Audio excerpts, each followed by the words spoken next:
Hey all, this is Devin, writing daily. As we do every day, we talk about writing, how to do it, why we're going to do it, writing better, more efficiently, marketing and promoting ourselves, whether we are writing a note to grandma or whether we are writing the great American masterpiece. We cover all the bases. My name is Devin Galaudet. And I am the editor-in-chief of In the No Traveler, and I am also the author of the forthcoming book, 10,000 Miles with My Dead Father's Ashes. Jengis, good to see you, my friend. I hope you're good.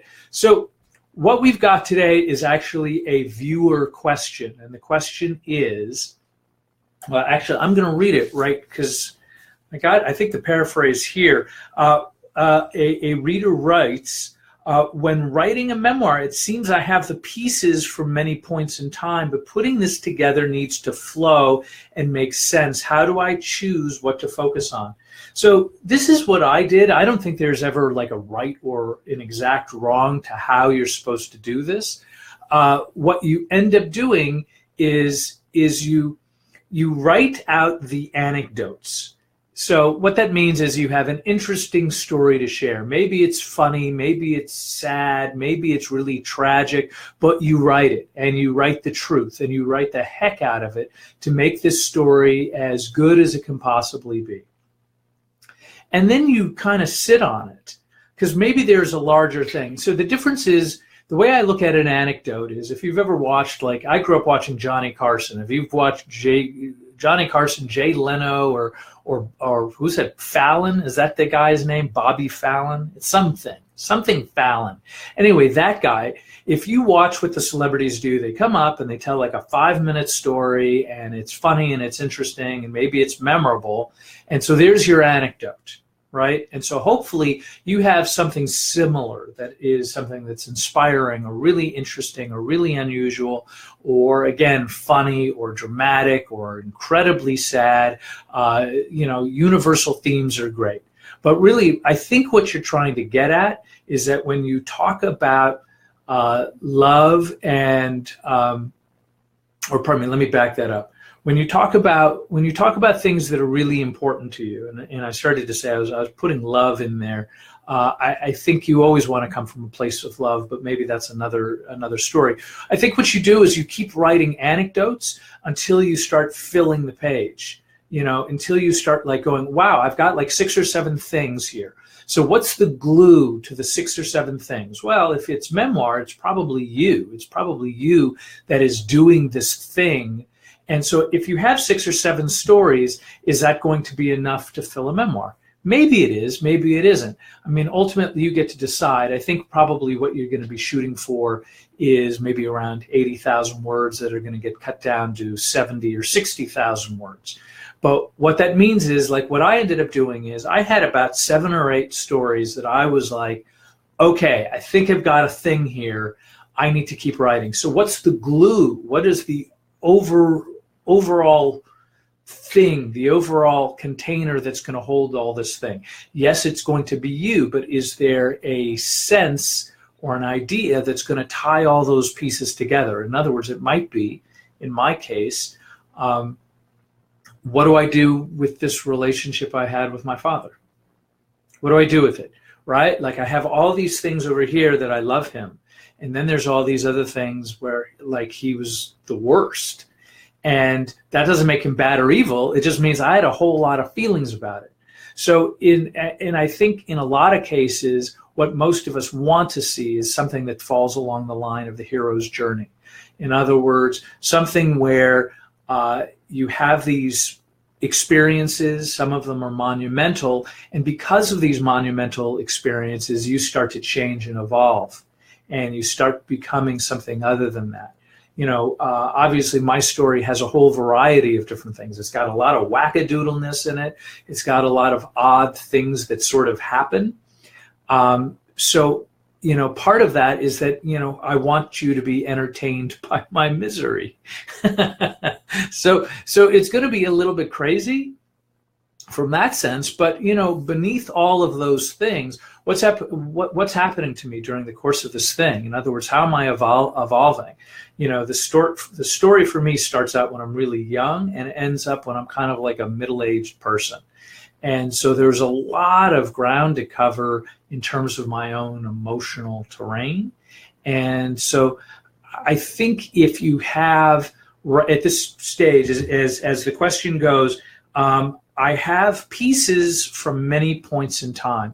So what I would do is I would focus on each one of those points and write them out fully, right? And maybe just individually, these are things that you may want to submit to a literary guide or a literary journal, something like that.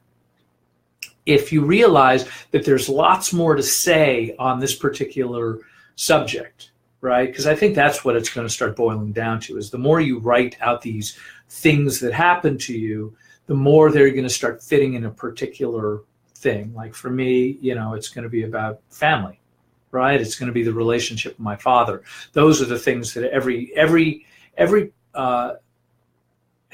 anecdote, again, probably not the right word here, but every time that I wrote a particular story, it was about Dad and I. And I kept trying to write, well, what are more stories that I have about Dad and I? And where do these things fit in? And then, of course, once you have a whole slew of them, then you have to start looking at, okay, well, what's the arc? And how do they inform the arc? Because once you find that thing, like what is your hero's journey and what's your process of understanding this thing, once you start knowing that, then filling in the gaps of individual stories that tie these things together will work. Now, that's just only one way to do it.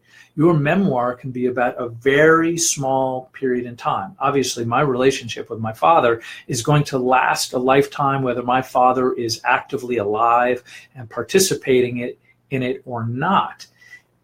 You can write a memoir about 25 stories that are about over the course of a year. If you have great stories and content that cover this one magical year, then it's important. Deborah, hi, how are you? I hope you're fantastic.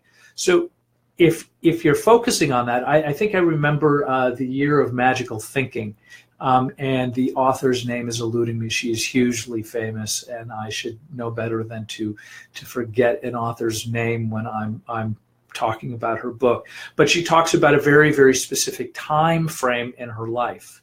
And so it's an important thing. Obviously, I wrote something that goes much, much wider. Mary Carr's Liars Club is much more when she's a young woman. Thank you, Deborah. I really appreciate that. So Mary Carr writes about a particular time frame in her life. When she gets older, she writes a book called Cherry, which is much more about her teenage years. And then she writes a book called Lit, which has much more to do with her alcoholism. So she's written a number of different memoirs. So you can do that. It's just a matter of what is the overall theme? What's the glue that's tying it all together? This particular memoir about my dad is going to be precisely that. It's going to be about my relationship with him and all of the twists and turns it takes and all of the absurdity that goes along with it. And I think, when I say absurdity, I think it's kind of important to embrace the fact that when you are writing a memoir, or really that for anything else, you realize that it's part of a two-way street. That means I get to be the writer, but somebody else gets to be the reader.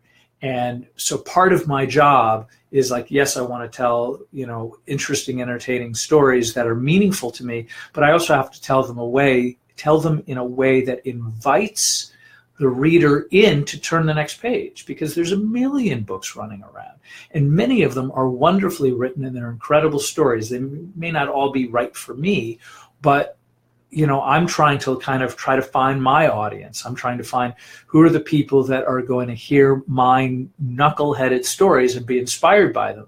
And in the same way, I have my knuckleheaded stories. You have your knuckleheaded stories or poignant stories or stories that gave you intense wisdom or things that would inform you of what your life would be like in the future, something that foreshadowed your whole existence or tore your life apart and gave you an opportunity to rebuild it or become somebody new.